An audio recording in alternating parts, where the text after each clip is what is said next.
গাজীপুরের কালিয়াকৈরে আগুনে পুড়ে 4 জনের মৃত্যু, গ্যাস সিলিন্ডার বিস্ফোরণ, ধারণা ফায়ার সার্ভিসের। পদ্মা সেতু ঘিরে বাড়ছে পর্যটন সম্ভাবনা, পরিকল্পিত উদ্যোগের পরামর্শ বিশেষজ্ঞদের। করোনায় প্রথম মৃত্যুর 1 বছর, বিশ্বে 19,43,000 ছাড়িয়ে মোট প্রাণহানি।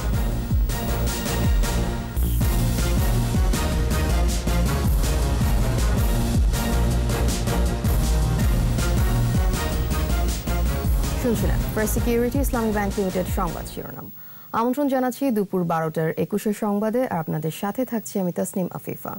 দর্শক, 21 টেলিভিশনের সংবাদ সরাসরি দেখতে পাবেন আমাদের ফেসবুক পেজ www.facebook.com/2124 অনলাইনে।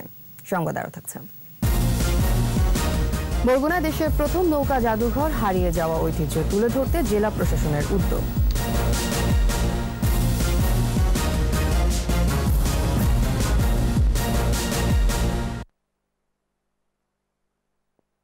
পুরে একটি কলোনিতে লাগা আগুনে পুড়ে নারী সহ 4 জনের মৃত্যু হয়েছে। ফায়ার সার্ভিস জানায়, ভোর 5:55 দিকে কলোনিতে এই অগ্নিকাণ্ডের ঘটনা ঘটে।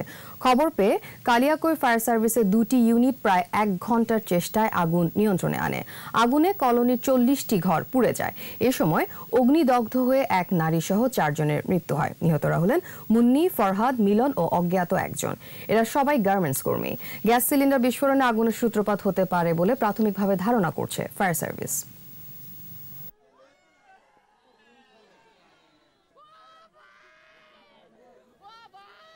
আগুন নিবানোর চেষ্টা করি, পরে ফায়ার সার্ভিস আইসে তারপরে আগুন নিয়ন্ত্রণে আনে। দুই ছেলে ভাবি ভাই করেছে, ভাই ভাই হতে পারেনি।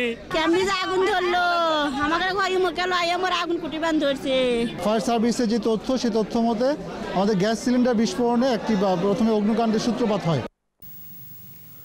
পদ্মা সেতু ঘিরে বাড়ছে পর্যটন সম্ভাবনা। দেশের সবচেয়ে বৃহৎ সেতুটি মাথা তুলে দাঁড়ানোর পর থেকে প্রতিদিনই সেতুটি দেখতে ভিড় করছেন মানুষ। তাক লাগানো সেতুটির পর্যটন গুরুত্ব কাজে লাগাতে পরিকল্পিত উদ্যোগের পরামর্শ দিচ্ছেন বিশেষজ্ঞরা। এই অবস্থায় সেতু কেন্দ্রিক পর্যটন শিল্প বিকাশের পরিকল্পনা নিয়েছে সেতু বিভাগ। রিপোর্টে আরও জানাচ্ছেন মোহাম্মদ নুরুন নবী।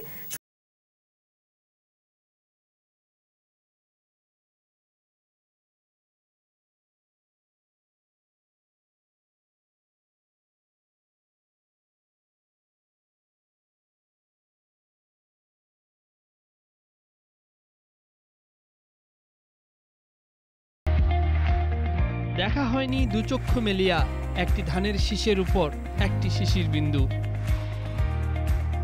পদ্মা পাড়ের অপরূপ সৌন্দর্য আকৃষ্ট করে সবাইকে। মাও জাজিরায় সেতুর পুরো কাঠামো দাঁড়ানোর পর আকর্ষণ বেড়েছে বহুগুণ। নিজস্ব অর্থায়নে সেতু নির্মাণের সফলতা গর্বের। বাংলাদেশের উন্নয়নের প্রতীক এই সেতু দেখতে প্রতিদিনই ভিড় করছে পর্যটকেরা। পদ্মার পার ও সেতুর আশপাশে নৌযানে চড়ে মন ভরে দেখছেন স্বপ্নের সেতু। যেহেতু বাংলাদেশের এত বড় একটা প্রজেক্ট এখানে হয়ে যাচ্ছে, তো এর পাশাপাশি অনেকেই বিভিন্ন রিসোর্ট এখানে হয়েছে, সবাই আসতেছে পদ্মা সেতু দেখার জন্য। আশেপাশে এলাকা ধীরে ধীরে ডেভেলপ হচ্ছে। আমরা এখানে দেখতে আসছি হলো পদ্মা সেতু প্লাস হলো আশেপাশের পরিবেশটা, থাকার ব্যবস্থাও যদি ভালো হয়, আশা করি সামনে আমাদের এটা পর্যটন কেন্দ্র হিসেবে এটা পরিচিতি লাভ করবে। দেশের অর্থনৈতিক পরিবর্তনের জিয়ানকাঠি পদ্মা সেতু দেখাই তাদের মূল আকর্ষণ। উন্নয়নের যে কাজগুলো চলতেছে আসলে সেটা আমরা নিজে দেখতে আসছি, তাতে আমরা দেখে দুই পাশে যা দেখলাম তাতে আমরা অনেক উৎসাহিত। জননেত্রী শেখ হাসিনার কাছে আবেদন থাকবে, তিনি পদ্মার 2 পার্কে এমন সুন্দর করবেন এবং আরও বেশি দৃষ্টিনন্দন করবেন, যাতে শুধু দেশীয় পর্যটক না, বিদেশ থেকেও যাতে পর্যটক এই পদ্মা সেতুকে দেখার জন্য আসে। সেতু কেন্দ্রিক পর্যটনের ভাবনা আছে সেতু বিভাগের। সেতু নির্মাণের সাথে সাথেই পদ্মার 2 পারে গড়ে উঠেছে 3টি সার্ভিস এরিয়ায় আবাসন ও সাইড অফিস। পরবর্তীতে পর্যটনের কাজে যা ব্যবহার করার পরিকল্পনা আছে সেতু কর্তৃপক্ষের। বিভিন্ন নিজস্ব ম্যানেজমেন্টেই থাকবে। এটা আসলে ট্যুরিজমের জন্য আমি মনে করি একটি বিরাট সম্ভাবনাময় একটা খাত সৃষ্টি হবে। সেক্ষেত্রে বিবিএর বা রাষ্ট্রীয় একটা কোষাগারে বিরাট অর্থ জমা দেবে, আয় করার সুযোগ থাকবে। পদ্মাকে ঘিরে পরিকল্পিত পর্যটন গড়ে তুলতে এখনই ভাববার পরামর্শ দিচ্ছেন এই পর্যটন বিশেষজ্ঞ। এবং সেই গাড়িতে বসে 6.15 কিলোমিটারের এবং প্রাকৃতিক যে নৈসর্গ সেটি তারা উপভোগ করবে। এটি আমাদের কাছে একটি মুখ্যম সময় যে এখনই আমরা একটি পরিকল্পনা গ্রহণ করি যে পদ্মা সেতু তার আশেপাশে যে চরগুলো রয়েছে সেগুলোকে প্রপারলি ইউটিলাইজ করে কিভাবে পর্যটন কেন্দ্র তৈরি করা যায়। পদ্মার দুপারের পরিবেশ ও প্রতিবেশ নিরাপদ রাখা আর যত্রতত্র অবকাঠামো নির্মাণ করে সৌন্দর্যকে ম্লান না করার পরামর্শ এই গবেষকের। মেগা স্ট্রাকচার পদ্মা সেতুর বিকাশের সাথে সাথে পদ্মার দুই পারের পর্যটন কেন্দ্রও বিকশিত হয়েছে স্বাভাবিকভাবেই, কিন্তু পর্যটন বিশেষজ্ঞদের অভিমত হলো যাতে করে অপরিকল্পিতভাবে এই পর্যটনের বিকাশ না হয়, আর সেটা যদি হয় তাহলে পরিবেশও যেমন ক্ষতিগ্রস্ত হবে তেমনি ক্ষতিগ্রস্ত হবে মূল পদ্মা সেতুও। মোহাম্মদ নুরুন নবী, একুশে টেলিভিশন, মাওয়া, মুন্সিগঞ্জ। শেষ করছি নৌকা জাদুঘরের খবর জানিয়ে। জাতির পিতার জন্মশতবার্ষিকী উপলক্ষে বরগুনায় চালু হয়েছে দেশের প্রথম নৌকা জাদুঘর। নদীমাতৃক বাংলাদেশের প্রধান বাহন নৌকা মুক্তিযুদ্ধের অনুপ্রেরণার প্রতীকও। পাকিস্তানি বাহিনীর বিরুদ্ধে দুঃসাহসিক সব অভিযানে ব্যবহৃত হয় নৌকা। নতুন প্রজন্মের কাছে হারিয়ে যাওয়া ঐতিহ্য ও বাহারি গড়নের নৌকা তুলে ধরতে জেলা প্রশাসনের উদ্যোগে নির্মাণ হয়েছে এই জাদুঘর। বরগুনা প্রতিনিধি জয়দেব রায়ের রিপোর্ট, জানাচ্ছেন মাসুম আল ইসলাম।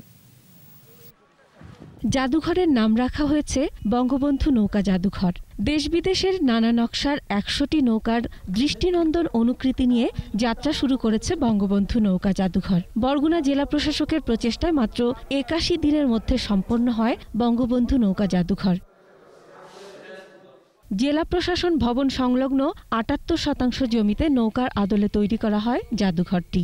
জাদুঘরে স্থান পাওয়া নৌকার মধ্যে রয়েছে ডিঙ্গি, একমালই, কেরায়া, কোষা, পানসি, গয়না, কোন্দা, ঘাসি, সাম্পান, লম্বাপাদি, কাঠামি বা রপ্তানি, বাঁচারি, পাতাম ও বাইচের নৌকা। নৌকা জাদুঘর দেখতে আসছেন নানা বয়সী মানুষ।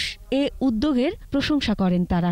এই নৌকা আমাদের ইতিহাস, এই নৌকা আমাদের চেতনা। বঙ্গবন্ধু নৌকা জাদুঘর মানুষের মধ্যে নতুন একটি মাত্রা যোগ করবে বলে আমরা বিশ্বাস করি। গ্রামের ঐতিহ্য যে নৌকা সেইটা এখানে এসে দেখতে পেয়েছি। এই জায়গায় এসে অভিভূত হয়েছি। উপমহাদেশে প্রতিষ্ঠিত প্রথম নৌকা জাদুঘর বরগুনাতে প্রতিষ্ঠিত হওয়ায় আমরা খুবই আনন্দিত। আমরা কখনোই নৌকায় উঠিনি, কিন্তু এখানে নৌকা জাদুঘর দেখে আমরা খুব খুশি। নৌকার আদলে নৌকার জাদুঘর থেকে আমি খুব খুশি। বঙ্গবন্ধু নৌকা জাদুঘর নতুন প্রজন্মের কাছে নৌকার ইতিহাস ও ঐতিহ্য তুলে ধরতে সহায়ক হবে বলছেন জেলা প্রশাসক। আমাদের নতুন প্রজন্মের কাছে আমরা বঙ্গবন্ধুকে এবং এই নৌকাকে উপস্থাপন করার জন্য আমরা উদ্যোগ নিয়েছি। বঙ্গবন্ধু ও নৌকার ঐতিহ্য রক্ষায় জায়গাটি বরাদ্দ দিয়েছে পৌরসভা কর্তৃপক্ষ। নৌকা জাদুঘরটি উদ্বোধন করতে পেরে আমি নিজেকে ধন্য মনে করি এবং আমি মনে করি যে বঙ্গবন্ধুর আদর্শ বাস্তবায়ন করতে আমি সক্ষম হয়েছি। যন্ত্রায়নের যুগে দেশের খাল, নদী, সাগরে এখন আর ঐতিহ্যবাহী নৌকা দেখা যায় না। এই জাদুঘর ঐতিহ্যকে তুলে ধরবে। মাসুম আল ইসলাম, একুশে টেলিভিশন। আর এরই সাথে শেষ করছি দুপুর 12টার 21 সংবাদ। যাবার আগে ফার্স্ট সিকিউরিটি ইসলামী ব্যাংক লিমিটেড সংবাদ শিরোনামগুলো আরো একবার। গাজীপুরের কালিয়াকৈরে আগুনে পুড়ে 4 জনের মৃত্যু, গ্যাস সিলিন্ডার বিস্ফোরণ, ধারণা ফায়ার সার্ভিসে। পদ্মা সেতু ঘিরে বাড়ছে পর্যটন সম্ভাবনা, পরিকল্পিত উদ্যোগের পরামর্শ বিশেষজ্ঞদের। করোনায় প্রথম মৃত্যুর 1 বছর, বিশ্বে 19,43,000 ছাড়িয়ে মোট প্রাণহানি।